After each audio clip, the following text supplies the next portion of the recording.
everyone.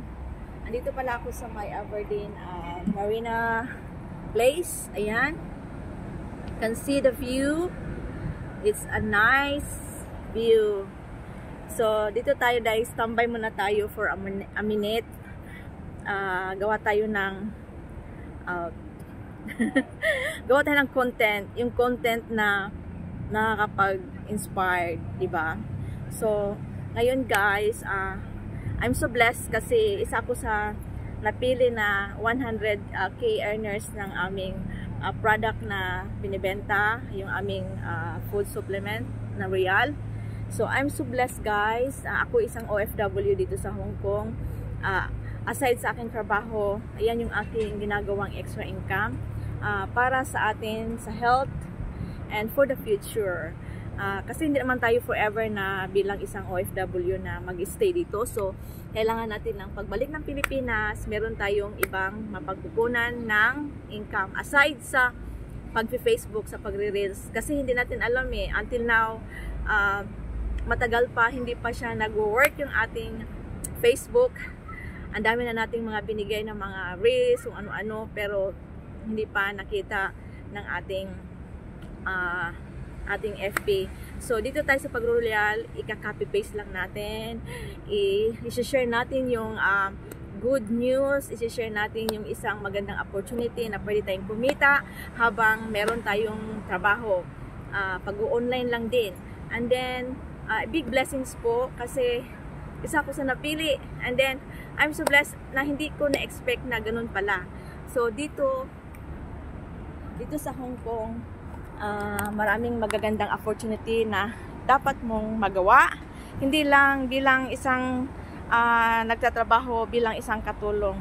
So, must be proud din tayo na bilang katulong lang kasi kumikita tayo. Pero, kailangan din natin na dagdagan natin yung ating income. Diba? So, yung ating income is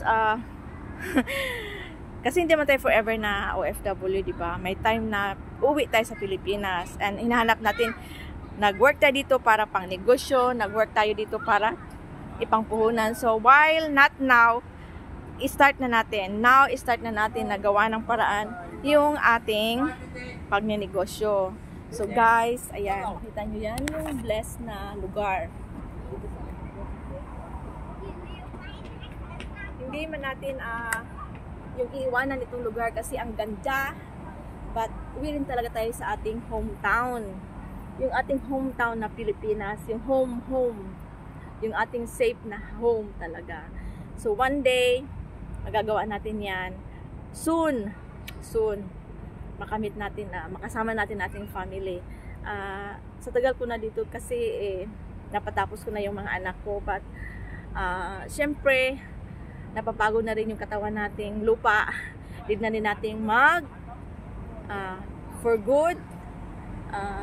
So, kailangan meron na tayong stable, kailangan meron na tayong mapagpupunan ng ating mga needs.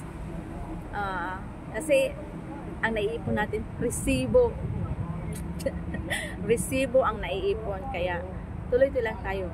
Advice ko guys, sa lahat ng mga OFW or not OFW, kuha tayo ng yung extra income na pwede natin gawin. I-suggest ko sa inyo yung isang Real Business Club na pwede nating pagkakakitaan. Sabon-sabon lang, mga vitamins, you will be fine. And then, kaya nga, dito sa Hong Kong, yung itong extra income, kasi ang importante ngayon is health. Sabi nga nila, health is wealth. Kailangan natin ng maging strong, maging malakas, para makapagtrabaho tayo. So, why not? We try now. Kaya guys, thank you so much sa lahat ng mga followers ko, sa lahat ng aking mga friends na sumusuporta sa relatives and family. Thank you very much. Ito yung place na gusto kong tingnan. Ayan siya guys. See? Ang ganda-ganda, diba? Yan. Ito yung beautiful place ng Hong Kong na hindi mo siya kayang iwanan kasi sobrang ganda and mamimiss mo siya.